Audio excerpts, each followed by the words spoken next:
Page 1, part 3, we're looking at coterminal and reference angles. So the first two, 3 and 4, we're going to look at coterminal. So what does that word coterminal mean? Well, when I think about an angle being on a circle, so let's say I've got my coordinate grid here, and then I've got this angle right here. We'll call that a 30-degree angle. So let's say I have this 30-degree angle here. Coterminal means that I could go around, and remember circles are infinite, right? So I could start here and I could go 360, 360, 360, 360, and I'd be right in the same place, right? So if I keep adding 360, I'll get 390, and then I could keep going, could add 360 again, right? All of these, when I add 360, are my coterminal angles. Similarly, we know that circles also can move backwards in a negative direction, right? So I could start with that 30 degrees and I could subtract 360. And I could keep going in that direction as well. So all of these are actually the same angle. They're going to be in the same quadrant. So understanding that this is quadrant 1, quadrant 2, quadrant 3, and quadrant 4, and just knowing that those coterminal angles will be in the exact same place in those quadrants each time, right? It's more helpful if you're given a really big angle so that you can find out where it's located if you were to subtract or add that 360 to get there.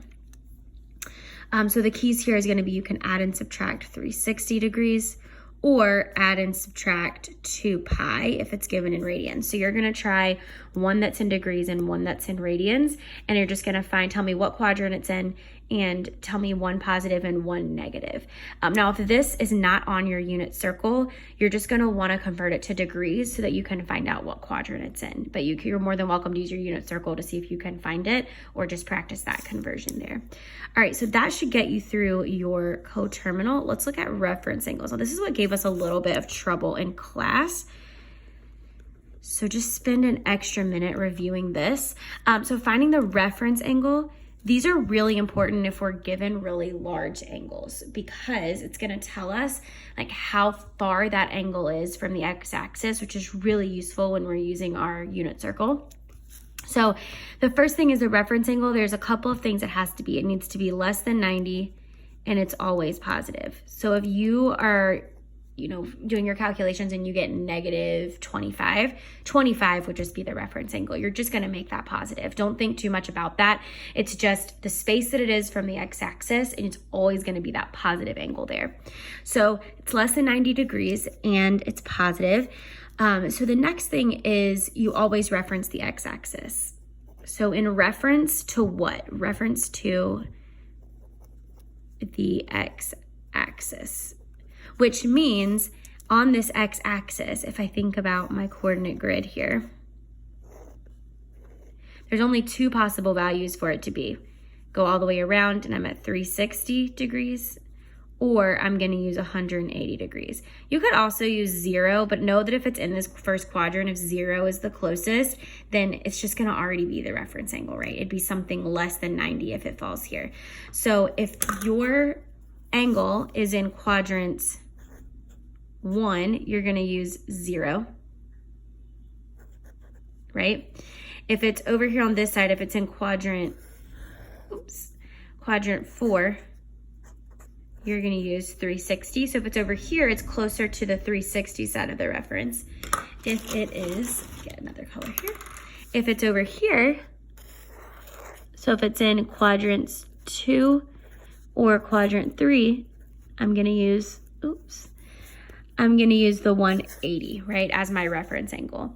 So for here, if it's over here in quadrants 2 or 3, we'll start actually in order. Quadrant 1,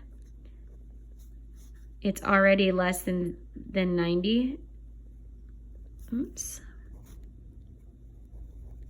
So quadrant 1's already less than 90, so it is your reference angle, right? Quadrant 2, you use 180 degrees plus or minus, and then quadrant 3 is closest to the 180 degrees on the x-axis. You're going to plus or minus, And then quadrant 4, you're going to use plus or minus 360, okay? So we actually look at an example of this because I know that this was something that is tricky for you guys. So if I look at negative 220, the first thing I want to know is like, okay, well, where is it located? Is it in quadrant 1, 2, 3, or 4? Well, negative 220, I know travels in counterclockwise direction. So it is going to be negative 90, negative 180. This will be negative 270. So it's going to be somewhere over here in quadrant 2. Okay, well, what do we know about quadrant 2? If I'm using the x-axis as a reference point, so if I use the x-axis here, I'm either going to use 360 or 180. And it's closest to this 180, right? Because it's in quadrant 2. Quadrant 2 tells me to add or subtract 180. So I'm going to take my negative 220. And if I subtract 180, it's going to become more negative. So I'm going to add 180. And when I do that, I get negative 40 degrees, right?